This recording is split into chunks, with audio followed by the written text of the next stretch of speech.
The year I turned 10, my father died unexpectedly. A lawyer asked me, would I rather stay with my biological mother or take the 200 million my father left behind? In my previous life, I cried and begged for my mother. In the end, she took my father's compensation money, turned around, and married the neighbor.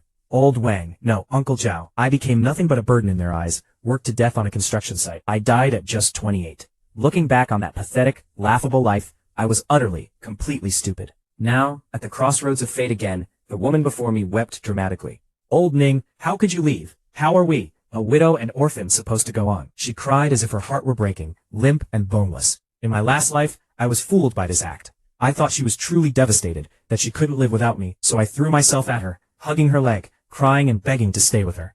What happened? She took the compensation money my father died for, and within 3 months, happily remarried to Zhao Qiang, the man she always called Uncle who helps us.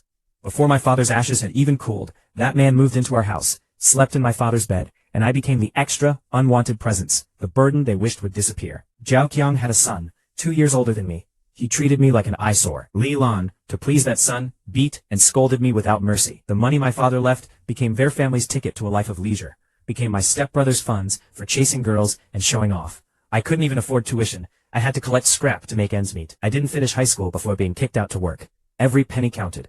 I worked on construction sites for 10 years, until I collapsed from exhaustion onto a pile of hot rebar. I never woke up again. Now I'm back. Li Lan hugged me and said, Xiao Yi, don't be afraid. Mommy will take good care of you from now on. She held me close, tears and snot smeared on my face, but deep in her eyes, hidden, was something else, a barely concealed urgency and greed. Seeing this, I didn't cry like in my past life. I just watched her performance calmly, coldly. My father's old friend, also his lawyer, Uncle Joe, walked over. He sighed, patted my shoulder, and took out a document from his briefcase. Li Lan, Xiao Yi, this is the will Brother Ning made before he died. His voice was unusually heavy. Brother Ning considered every possibility. He has assets of 200 million, already notarized. Now, there are 2 options. First, Xiao Yi stays with you. The money will be given to you, as survivor benefits and child support, to be managed by you until Xiao Yi comes of age. Hearing this, Li Lan's breathing grew rapid. Her eyes lit up with terrifying intensity, fixated on the document. Second, if Xiao Yi chooses not to stay with you, the money will go into a trust fund, managed by me as trustee. Xiao Yi has sole control, and you, Li Lan, will receive nothing. The air seemed to freeze. Everyone's eyes focused on me, a 10-year-old child. Li Lan's body stiffened visibly. She stared at Uncle Joe in disbelief, as if asking how he could even propose such a choice. Then, immediately, she put on a heartbroken expression and clutched me tightly. Lawyer Joe, how can you say such a thing? How can I not want my own son? Xiao Yi is my life. She wailed and pinched my arm. Close to my ear, she whispered viciously, Ning Yi, if you dare talk nonsense, I'll beat you to death. You're my son. Your money is my money. In my last life, I was terrified by her words, touched by her claim that she couldn't live without me. I could feel her hand trembling as she pinched me. Not from sorrow, but from excitement and greed. 200 million. In this lifetime, she had never seen so much money. She was already fantasizing about the days after getting it, dreaming of the wonderful life with Zhao Qiang. Slowly, bit by bit, I broke free from her suffocating embrace. I looked up and met Uncle Joe's startled gaze. I said, word by word, clearly and firmly, Uncle Joe, I choose the second option. I choose the 200 million. The entire funeral hall fell into dead silence. Everyone stood frozen, staring at me in shock. Li Lan's grieving expression froze, then cracked inch by inch, finally twisting into something ferocious and incredulous. Ning Yi, she shrieked, her voice sharp enough to pierce eardrums.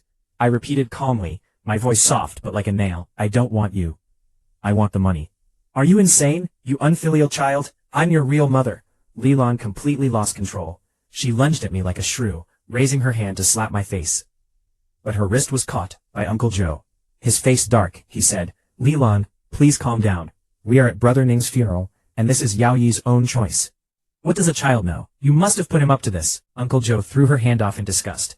I'll say it again. This is Brother Ning's will, legally binding. Since Yao Yi has made his choice, I will immediately begin the relevant procedures. From now on, you are no longer his legal guardian. Li Lan was dumbfounded. She looked at me with eyes full of resentment and unwillingness, as if I were her mortal enemy.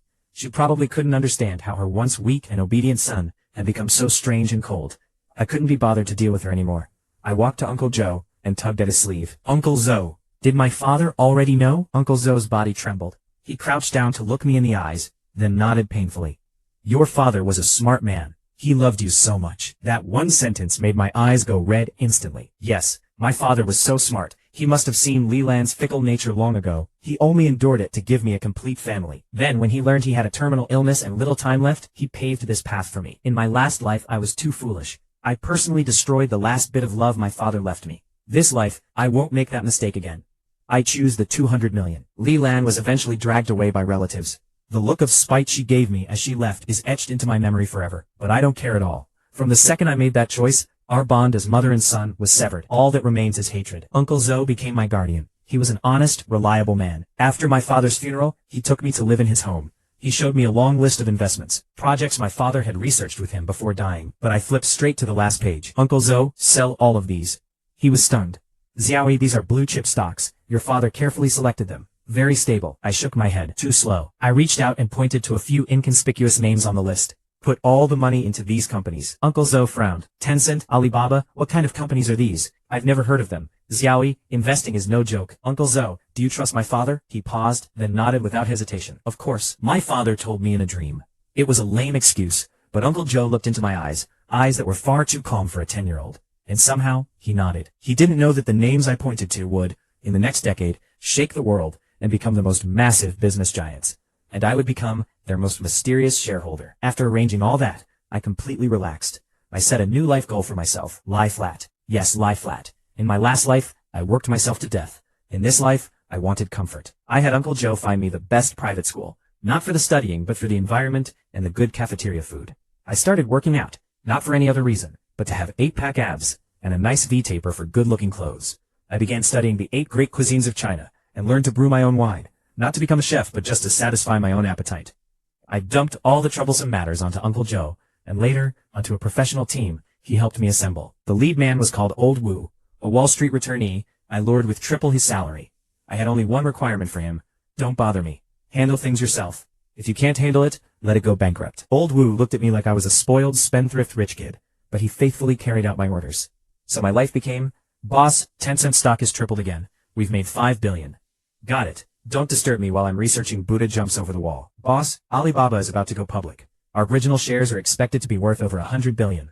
Okay, let me know how my latest batch of rice wine turns out.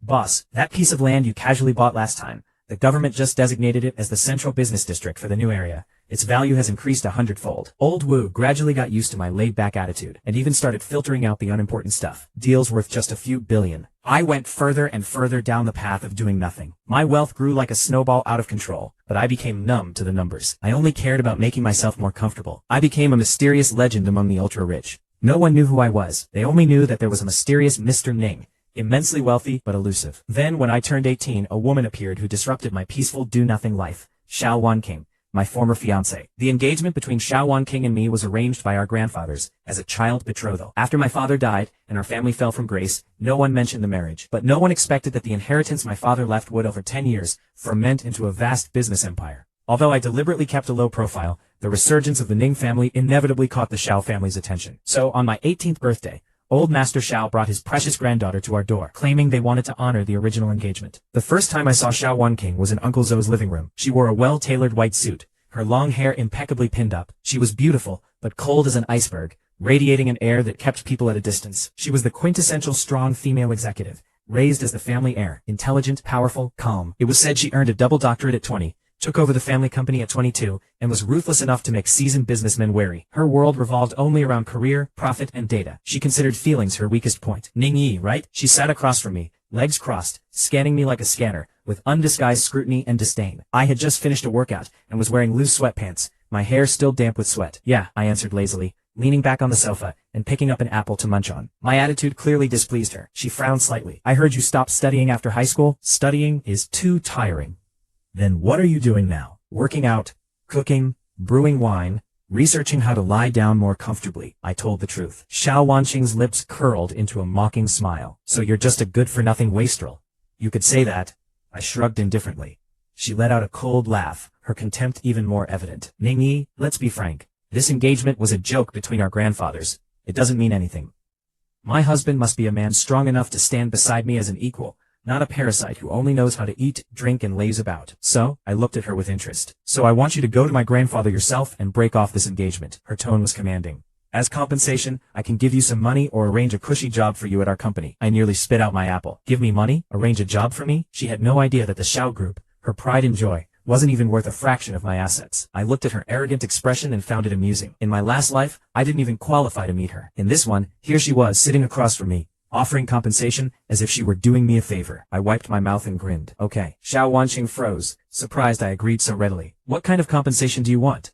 She resumed her icy expression. I don't want money or a job. I stood up, walked over to her, leaned down close to her ear. She instinctively tried to pull back, but couldn't move.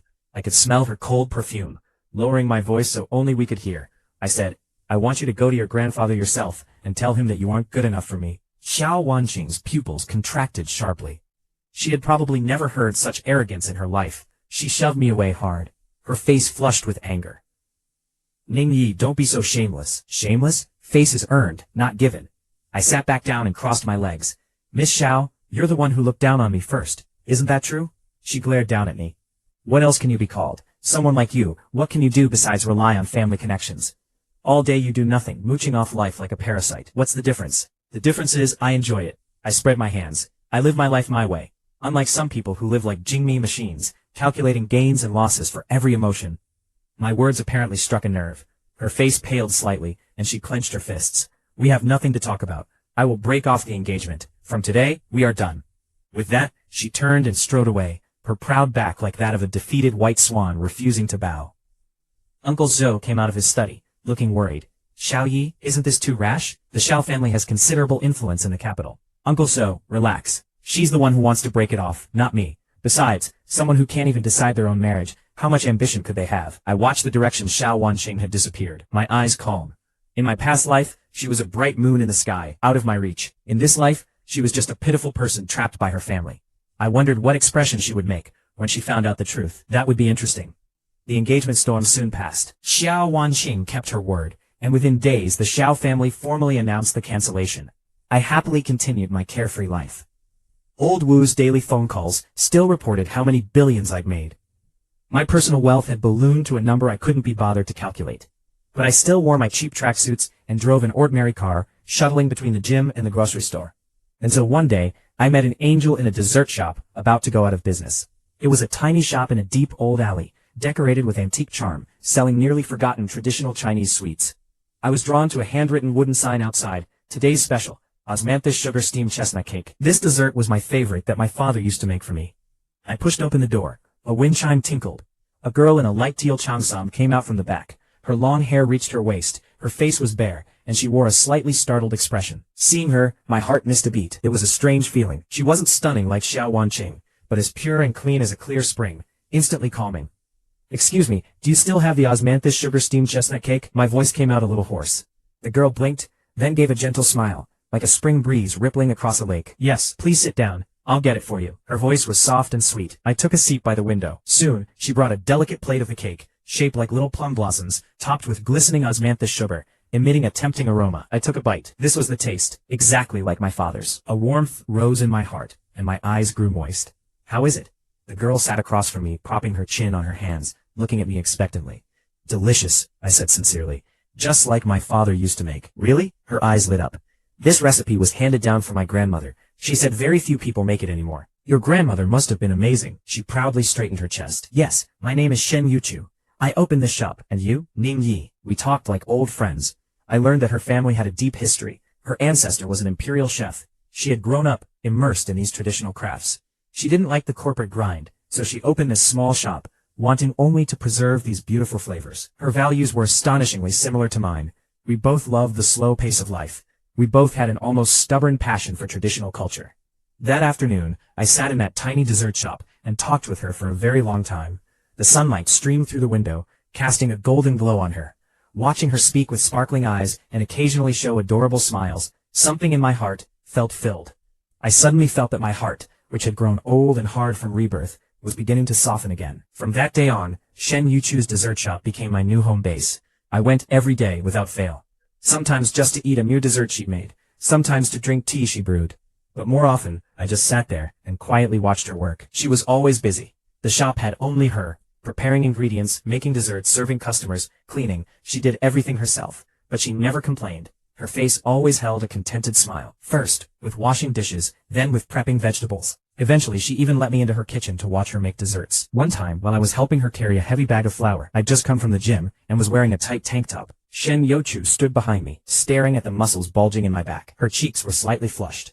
Ningyi, your body is really nice. I put down the bag, turned around, and deliberately flexed. Wanna feel it? I expected her to get shy and run off. Instead, she actually reached out her hand. Her fingertips were cool. With a faint sweetness like Nomi, she gently poked into the grooves of my abs. Her eyes widened, like she'd discovered a new world. My body instantly tensed. A wave of heat shot up from my abdomen. I've lived 2 lifetimes, but this was the first time a girl had teased me like this. Looking at her innocent, curious expression, I didn't know whether to laugh or cry. I grabbed her mischievous little hand. It was so soft, as if boneless. I leaned close to her ear, and lowered my voice. Her face flushed bright red, like a ripe apple. She pulled her hand back quickly, and ran out of the kitchen. I watched her flee in embarrassment, and couldn't help but laugh. This girl was so adorable. Our relationship grew day by day. We had endless common interests. Food, wine, opera, ancient instruments. I found that she was like a treasure, always surprising me. She could play the guzheng, paint inkwash pictures, even make her own rouge. She was like a woman who had traveled through time from ancient days, radiating classical charm. With her, the world slowed down, becoming quiet and beautiful. My heart, which only wanted to lie flat, began to stir. I looked forward to seeing her every day, to seeing her smile, to playfully arguing with her, to those little unconscious gestures of hers. I even started thinking, if I could have her by my side every day for the rest of my life, that wouldn't be so bad. I gave her shop a special nickname, my Imperial Kitchen. And she gave me a nickname, the Lying Down Landlord. She said I did nothing all day, but come to her place to collect rent, taking all her best desserts. I knew there was just one thin sheet of paper between us. And then, an accident tore it down. One day, a rich kid in a sports car came to the shop. He took one look at Shen Youchu, and wanted her. He was slick and lecherous, immediately offering to rent out the whole shop, so that Shen Youchu would accompany him. She refused, of course. The rich kid flew into a rage, and started smashing the place. I was in the back kitchen at the time, researching a new recipe. Hearing the commotion, I rushed out. When I saw the wrecked shop and Shen Yuchu's pale, terrified face, a fire of rage ignited in me, angrier than I'd ever been in 2 lifetimes. I stood in front of Shen Youchu, and glared coldly at the rich kid. Get out. Who the hell do you think you are? Mind your own business. He pointed arrogantly at my nose. Without a word, I pulled out my phone, and called Old Wu. Old Wu, check a license plate for me. Make that guy and his family's company disappear from the capital within 5 minutes. The rich kid froze, then burst out laughing. Haha, do you think you're in a movie? 5 minutes? My family disappear? Do you know who my father is? I just looked at him calmly, as if watching a dead man. Less than 3 minutes later, his phone rang. He answered, and the smile vanished from his face. What? What do you mean our company accounts are frozen? All our partnerships cancelled? How is that possible? Who did we offend? His voice trembled with fear. Finally, he fell to his knees with a thud, his phone slipping from his hand. He looked up at me like I was a monster, his lips quivering, unable to speak. Can you leave now? I said flatly. He scrambled away, not even taking his flashy sports car. The shop fell silent. Shen Youchu looked at me, her beautiful eyes filled with shock and a little admiration. You, who are you? I turned to her, gently wiped the tears from her face. Don't be afraid, I'm here. Without waiting for her to respond, I lowered my head and kissed her slightly cool lips. Shen Yuchu's lips were just as I'd imagined, soft, with the sweetness of osmanthus sugar. First she stiffened, like a startled fawn, then slowly relaxed, responding clumsily. The kiss was light, shallow, but like an electric current through my heart. It was a long time before I reluctantly let her go. She hung her head, her face so red it could drip blood, not daring to look at me. Shen Youchu, I cupped her face, making her meet my eyes, and said seriously, be my girlfriend, okay? She bit her lip, her long eyelashes trembling like butterfly wings. After what felt like forever, she let out a tiny hum, barely audible. I laughed like a fool, and pulled her tightly into my arms, feeling like I had the whole world. For 2 lifetimes, this was the first time I truly understood what it meant to have a racing heart, to feel happiness. She murmured against my chest, you were so scary just now. I scared you? You can make a company go bankrupt with 1 phone call. Ningyi, who are you? Looking into her clear, innocent eyes, I knew I couldn't hide it anymore. I told you, I said, tapping her nose. I'm a lying down landlord. I just happen to have a lot of land. I told her a carefully chosen version of my story, of course, leaving out the rebirth part. Just that my father left me a large inheritance. I made some investments, and earned some money. Shen Youchu blinked. A little money? How much money does it take to make a company go bankrupt in 5 minutes? I thought about it, then put it in terms she'd understand. Enough to buy a few tens of thousands of your dessert shop. Shen Youchu gasped. She counted on her fingers for a long time, then looked at me in shock. You're a billionaire? I nodded. She fell silent. My heart sank a little, I was afraid the huge wealth gap would make her pull away, but after a long pause, she looked up at me with a completely serious face. Ningyi, listen to me, okay? From now on, your money is my money, and my money is still my money. I stared at her for a second, then burst out laughing. I picked her up and spun her around. Deal, whatever you say, my imperial kitchen manager. She got dizzy from the spinning and could only cling to my neck, laughing like a silver bell. I knew I had chosen right. I loved Shen Yuchu for her, not for any external guanghuan. With Shen Yuchu in my life, my lying down existence became colorful. We researched new desserts together, brewed wine together. She dragged me to early morning vegetable markets and haggled with vendors over pennies. I took her to Michelin-starred restaurants to taste food from around the world. She loved touching my abs, saying they felt nice like a washboard. I loved kissing her collarbone and watching her cheeks flush with embarrassment. We were like any other lovesick couple, sweet and sticky. Old Wu said he was being choked to death by dog food every day. Boss, the acquisition of Huanyu Group needs your signature. Just put it there. I need to make snow fungus soup for Yuchu. Boss, invitation to a European royal banquet. Decline. I'm taking Yuchu to see a movie. Boss, the president of the Xiao Group wants to meet with you about a potential cooperation. Old Wu glanced at me cautiously when he said this. My hand paused. Xiao Wanqing. I hadn't heard that name in a long time. What does she want? I asked flatly. Old Wu explained that the Xiao Group was having cash flow problems and urgently needed a large investment. They had heard of Yifan Fangshun, my investment company, and wanted to discuss cooperation. Yifan Fangshun was the smallest, most inconspicuous corner of my vast business empire.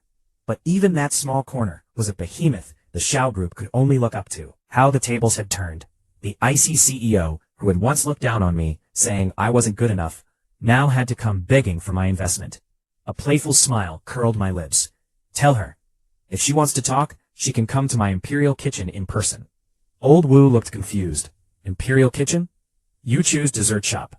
Tell her to bring her proposal. I want to see her sincerity. I couldn't wait to see the expression on Xiao Wanqing's face when she saw Shen Yuchu and me together. When she saw that the waste she once looked down on had become someone she had to look up to. This should be very interesting. When Xiao Wanqing arrived, I was in the back kitchen making her favorite crab roe soup dumplings for Shen Yuchu. I wore a white chef's coat and apron, my hands covered in flour. Shen Yuchu was hugging me from behind like a kitten, her chin on my shoulder, stealing freshly steamed crab roe, and critiquing my pleating technique. You're doing it wrong again. The pleats are uneven. Ah, the filling is leaking out, you idiot. This one's barely passable. Your manager approves. I let her do whatever she wanted, occasionally turning my head to kiss her cheek. The kitchen was filled with the aroma of food and the sweet air between us. Xiao Wanqing pushed open the door right at that moment. She wore a black business suit, her hair still immaculate, her face tired and anxious, but still trying to maintain her icy CEO facade. When she saw the scene before her, she completely froze. She had probably never dreamed that the mysterious, all-powerful master behind Yifan Fangshun could be the waste she once despised. Even more unbelievably, that waste was currently wearing an apron in a tiny dessert shop's kitchen, personally cooking for a girl, while the girl clung to him possessively. Xiao Wanqing's face went pale. Her usually calm, rational eyes filled with shock, confusion, and a hint of something she herself probably didn't recognize. Mortification. President Xiao, you're here, I said, as if just noticing her. I wiped my hands, took off my apron, and greeted her coolly. Shen Yuchu peeked out from behind me, curiously sizing up Xiao Wanqing, then whispered, Ningyi, who is she? She looks so mean.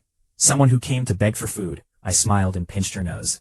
Shen Yuchu couldn't help but laugh. Xiao Wanqing's face cycled from pale to green to red. Quite a performance. She clenched her fists, her nails digging into her palms. She ground out between her teeth. Ningyi, don't go too far. Too far? I raised an eyebrow.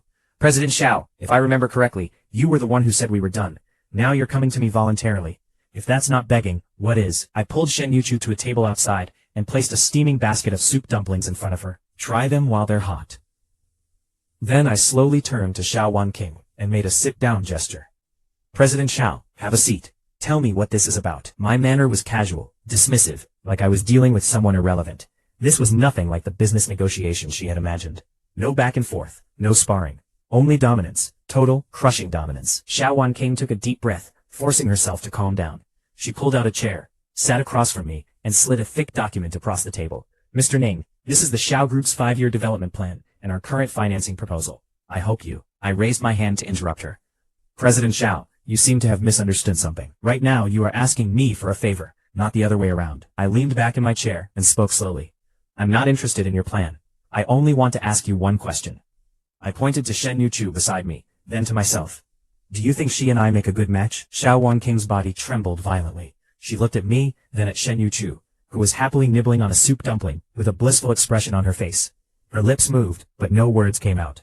A good match? This question was like a knife stabbing into her proud heart. The man before her was handsome, rich, powerful, yet willing to personally cook for an ordinary girl. The look of adoration in his eyes was something she had never seen. And that girl, though simply dressed, had a clean smile and clear eyes, radiating a happiness that came from being loved. Together, they looked like a painting of peaceful days. She sat here in expensive clothes, holding a thick proposal, like a clown begging for a crumb of this man's attention. Not long ago, she had stood before him, telling him condescendingly to get lost from her world. Now fortune had reversed. The irony and regret flooded over her like a tide. Her pride, her rationality, shattered in an instant. She finally spoke, her voice hoarse and unlike herself. You two are perfect together. I smiled. But I remember someone once said I was a waste, a parasite, not good enough for her. All color drained from Xiao Wanking's face. She knew I was humiliating her, throwing her own words back in her face. Ningyi, I admit, I was blind back then. She closed her eyes, as if using all her strength. I apologize to you, but business is business. This cooperation is really important to the Xiao group. I beg you. Beg you? I interrupted her. President Xiao, on what basis are you begging me? As an ex-fiancé, or as a loser? Shen Yuchu had been listening confused, but she smartly didn't interrupt. She just silently put another soup dumpling in my bowl, and looked at me with her clear eyes, supporting me wordlessly. That small gesture utterly shattered Xiao Wanking's defenses. Seeing the unspoken understanding between us, the deep intimacy, it was something she could never have. She had always thought she was pursuing career success and ultimate power, but only today did she realize that standing high above the crowd, her heart was empty and cold. She had won the world, but lost the only person who might have warmed her. Ningyi, she spoke again, her voice cracking. Please, I'm begging you. Xiao Wanking, the always aloof, icy CEO, was crying. Tears rolled down her delicate cheeks, dripping onto her prized proposal, staining the paper. I looked at her silently, feeling no satisfaction, only numbness. In my past life, maybe her tears would have softened me, not anymore. I picked up the proposal, didn't even glance at it, and threw it into the trash bin. President Xiao, I stood up and looked down at her. Let me tell you something. I have no interest in acquiring a company on the verge of bankruptcy, especially when its president is you. Without another look at her, I took Shen Yuchu's hand and walked back into the kitchen. Behind us came the sound of Xiao Wanking's uncontrollable broken sobs. I knew that from this day, I had personally crushed this woman's pride. And this was only the beginning. Xiao Wanking left devastated. I didn't pay attention to her aftermath, because someone even more disgusting showed up. Li Lan, my biological mother. She had somehow found out about Shen Yuchu's dessert shop and ambushed me at the door. 10 years had not been kind to her. She looked old and haggard. The once attractive woman now had wrinkles around her eyes, streaks of gray in her hair, wore cheap shoddy clothes, and had a face full of calculation and greed. It was clear that she and Zhao Qiang had not been doing well. In my past life, they had squandered my father's money, and Zhao Qiang had picked up a gambling habit, quickly losing everything. In this life, without that money, they were likely even worse off. As soon as she saw me, she tried to hug me like 10 years ago. I sidestepped coldly. My son, Mama finally found you. She started her tearful act again. Say what you need to say, I said coldly. If it's nothing, leave. Xiaoyi, how can you talk to your mother like that? Mama knows you're still angry, but back then I had my difficulties. Your Uncle Zhao and I have had such a hard time. He got cheated in business, and now we're drowning in debt. We can't even afford food. Xiaoyi, you're successful now. You can't just ignore your mother. She wiped her tears and started playing the victim. Then she tried to kneel. I frowned. Shen Yuchu came out of the shop, saw this, and looked helpless. Ningyi, who is? Someone irrelevant. I shielded Shen Yuchu behind me, not wanting her tainted by this filth. Li Lan screeched, pointing at Shen Yuchu. How can I be irrelevant? I'm his real mother. And who are you? Some fox spirit trying to seduce my son for our family's money. Shen Yuchu's face paled. My expression turned ice cold. I said word by word, my voice like frozen steel. Get lost. I won't. Ningyi, you have to give me money today. 1 million, no, 10 million, or I'll stay here and make a scene. I'll sue you for abandoning your mother. Li Lan started throwing a tantrum, thinking I was still the pushover she could bully, thinking I would care about reputation or others' opinions. She was wrong. I looked at her ugly, shameless face and suddenly smiled. You want to sue me? I'll give you that chance. I pulled out my phone and called Old Wu again. Old Wu, contact the best legal team in the capital. Also, get in touch with the biggest media outlets. I'm holding a press conference. Topic: settling accounts with my biological mother. Li Lan froze, not expecting me to escalate rather than cave. You wouldn't dare, she blustered. Watch me. I put away my phone and smiled coldly. Lilan, you seem to have forgotten how I chose 10 years ago. I chose money over you then. I can choose peace of mind and ruin you now. You like to act? I'll give you a bigger stage to act on. She stared at me, finally realizing that the son before her was no longer under her control. He was a demon, colder and more ruthless than she could ever be. She pointed at me, speechless. Finally, unable to bear the immense pressure, she slunk away. The world was quiet again. Ning Yi, Shen Yuchu tugged my hand worriedly. Is she really your mother? She was. I took her hand and kissed it. Not anymore. From now on my only family is you. Shen Yuchu looked at me, tears of sympathy in her eyes. Without another word, she stood on tiptoes and gave me a warm hug. Don't be afraid, you have me now. I held her, feeling the shadows left by my past life slowly being driven away by her sunshine. Yes, I had her. That was enough. But I underestimated her shamelessness. A few days later, the internet was suddenly flooded with negative stories about me.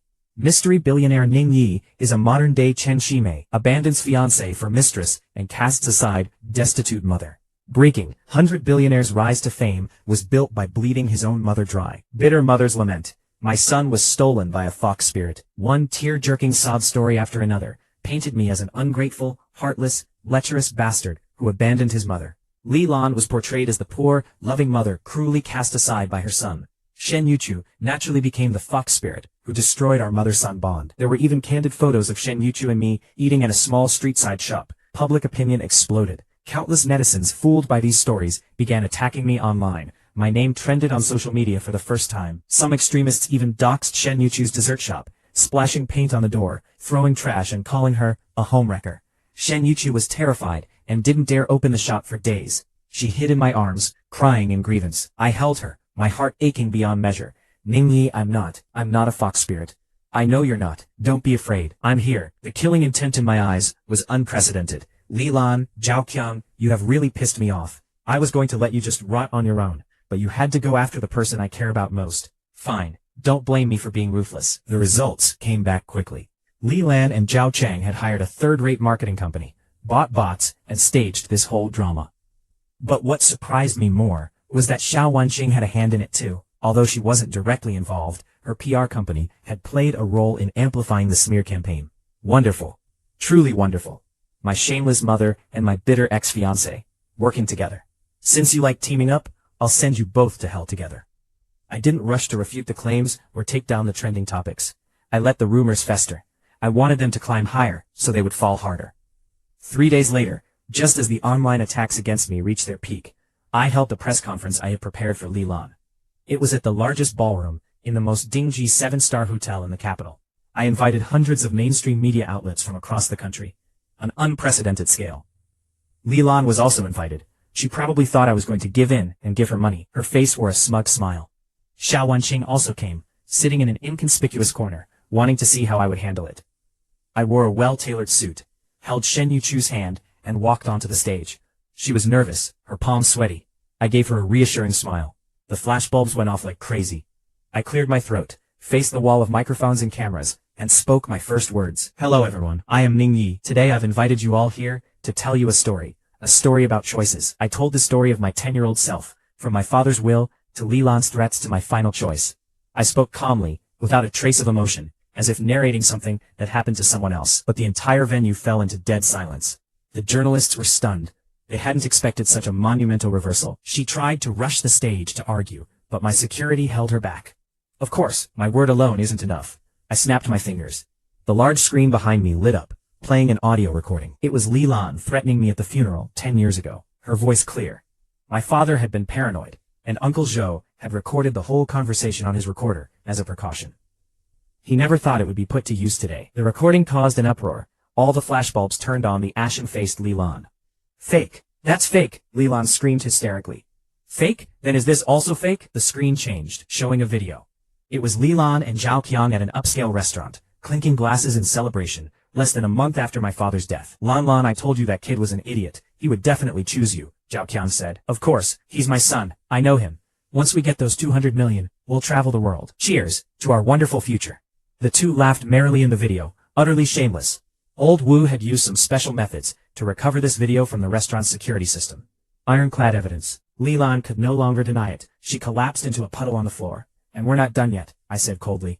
The screen continued to show more evidence. Zhaoqiang's gambling IOUs, records of them selling my father's belongings, even neighbor testimonies about how they had abused young me. One item after another, shocking and heartbreaking. The supposedly loving mother, the supposed hardships, all a joke in the face of hard facts. The press conference became a public execution of Lilan and Zhao Qiang. I remained calm throughout, a mere observer. Finally, the screen froze on a document, Declaration of Severance of Mother-Son Relationship. I picked up the microphone. I, Ning Yi, hereby formally announce, my voice filled the hall. From this day forward, I sever all relations with Miss Lilan. From now on, life and death, marriage and funerals, we are separate and unrelated. I paused, then swept my gaze toward the corner where Xiao Wanqing sat. As for all individuals and entities involved in the malicious defamation of me and my fiancé, Shen Youchu, my legal team will pursue full legal liability. This includes the PR company under the Xiao Group. Xiao Wanqing's body jerked. She looked up, meeting my icy gaze, her face drained of blood. She knew I was declaring war. She also knew she had lost, utterly. The press conference became the top story on every news outlet that night. Public opinion reversed instantly. Various hashtags bombarded social media. Lilan and Zhao Qiang became social pariahs, hated by everyone. They faced not only public condemnation but also legal charges, fraud, child abuse, evidence tampering, enough to keep them in prison for a long time. The Xiao Group was also implicated. Their stock price crashed 30% overnight, on the verge of bankruptcy. Xiao Wanqing scrambled to find help, but no one dared defend me. She finally tasted the bitterness of betrayal and isolation. A few days later, I got an unexpected phone call. It was Xiao Wanqing. Her voice was no longer icy, but tired and hoarse. Ning Yi, I lost. That was her first sentence. I'm not calling to beg for your mercy. I just want to ask you one question. Go ahead. If I hadn't broken off the engagement back then, would there have been a chance for us? No, I said without hesitation. Xiao Wanqing, you were never in my world, and you could never enter it, because you never understood me. What you saw was your own imagination. What you liked was your own idea of a strong man. But from beginning to end, I just wanted to be an ordinary man, cooking for the woman I love. A long silence followed. Then a faint sound came through the line, the soft sound of something breaking. I understand. She hung up. I knew that woman would never bother me again. She might rebuild her business empire in her own way, but a piece of her world, the piece called happiness, would always be missing. As for me, I had already found my happiness. I turned off my phone and walked into the kitchen. Shen Youchu, wearing the little Winnie the Pooh apron I bought her, was humming a tune and clumsily trying to make dumplings, her face covered in flour. When she saw me, she broke into a big smile. Come on, landlord. Your imperial kitchen manager wants to eat sanshan-filled dumplings today. The sunlight streamed through the window, warming her adorable face. I walked over, hugged her from behind, and kissed her flour-covered nose. Yes, my queen. Wealth, power, revenge, none of it mattered in that moment. I just wanted to hold this girl in front of me, cook for her for the rest of my life, and watch her smile forever. Reborn, I used 200 million to buy out my past ties, but I never expected that in the end, I would win back an entire world.